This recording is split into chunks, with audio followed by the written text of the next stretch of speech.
केंद्र सरकार ने नागरिकता संशोधन अधिनियम यानी सीएए नियमों का नोटिफिकेशन जारी कर दिया है। यह कानून 2019 में पारित किया गया था, जिसके बाद देश भर में बड़े पैमाने पे इसके खिलाफ विरोध प्रदर्शन भी किया गया। इस वीडियो में समझेंगे कि आखिर सीएए को लेकर के इतना विरोध क्यों हुआ था, सीएए है क्या और नियम लागू होने के बाद क्या हर भारतीय को अब कागज दिखाना पड़ेगा, अपनी नागरिकता साबित करनी पड़ेगी। क्या है पूरी कहानी सीएए को लेकर के इस वीडियो में समझेंगे। नागरिकता संशोधन अधिनियम 2019 जिसे 11 दिसंबर 2019 को संसद में पारित किया गया था। इस कानून का उद्देश्य था पाकिस्तान, अफगानिस्तान और बांग्लादेश में धार्मिक उत्पीड़न के कारण भारत आए हिंदू, बुद्ध, जैन, पारसी और ईसाई अल्पसंख्यकों को भारतीय नागरिकता देना। इसमें मुसलमानों को शामिल नहीं किया गया था। यह बड़ी वजह थी इस कानून का विरोध प्रदर्शन शुरू होना। यही विवाद की वजह भी था। उसके बाद विपक्ष का कहना था कि यह कानून संविधान के आर्टिकल 14 का उल्लंघन कर रहा है, जो समानता की बात करता है। आखिर पूरी आपत्ति क्या थी? दरअसल एक तरफ केंद्र सरकार का कहना था कि सीएए धार्मिक उत्पीड़न का शिकार हुए अल्पसंख्यकों को आसरा देना है, इसलिए इस कानून को लाया गया है। तो दूसरी तरफ सीएए के विरोध में कहा जा रहा था कि यह मुसलमानों को बेघर करने का मकसद से इस कानून को लाया गया है। जब 2019 में इस कानून पर लोकसभा में बहस चल रही थी, तब भी एआईएमआईएम के प्रमुख असदुद्दीन ओवैसी ने आरोप लगाया था कि कानून का इरादा मुसलमानों को भारत से बेघर करना है।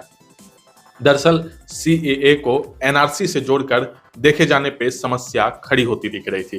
कहा जाता था अगर एक मुसलमान एनआरसी के दौरान अपने नागरिकता से जुड़े दस्तावेज को दिखाने में नाकामयाब होता है तो उससे मुश्किलों का सामना करना पड़ सकता है। इसके जवाब में गृह मंत्री अमित शाह ने इंडिया टुडे से एक खास बातचीत की थी, जिसमें अमित शाह ने कहा था कि सीएए को एनआरसी से जोड़कर देखना सही नहीं है और यह किसी भारतीय की नागरिकता पे खतरा नहीं है, यानी किसी भारतीय नागरिकता से इसका कोई लेना देना नहीं है, उस पर कोई प्रभाव यह कानून नहीं डालेगा।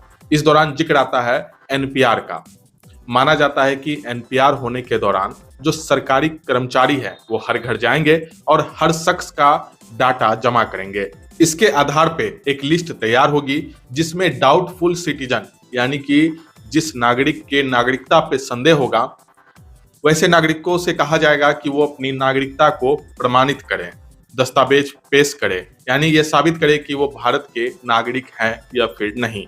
इसके बाद एक लिस्ट तैयार होगी जो यह तय करेगी कि उनमें से कितने नागरिक अपनी भारतीय नागरिकता को साबित कर पाए हैं और कितने नहीं कर पाए। जो नागरिक विफल होंगे अपनी नागरिकता को साबित कर पाने में, उन्हें डिटेंशन सेंटर भेज दिया जाएगा।